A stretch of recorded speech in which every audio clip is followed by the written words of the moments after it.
Let's explore how to modify tag data using the Data Manager. First, open the specified data file and examine the pumps in the system.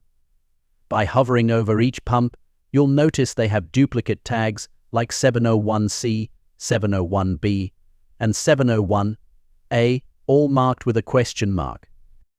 This indicates that the model originated from a previous drawing and was duplicated for the current project. Since duplicate tag numbers aren't allowed, the tags must be updated to new, unique values, such as changing all 701 tags to 702.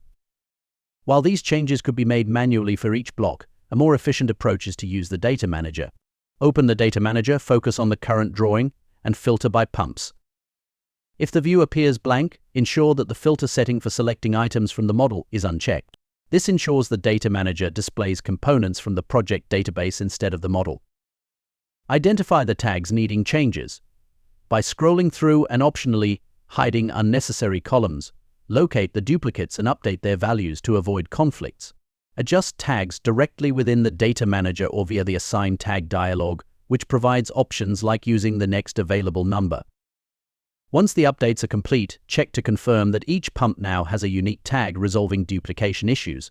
This process applies not only to pumps but also to other components like valves, ensuring no duplicate database entries are created. Additionally, review the P&P ID field in the database. This system-generated identifier is unique to every component, whether it's equipment, piping, or smaller elements like bolts and gaskets.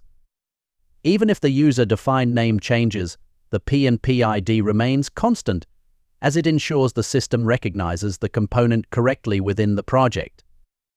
As you work through these steps, experiment with modifying tags for other components, such as vessels. Ensure all question marks are resolved by assigning valid tag values through the Data Manager.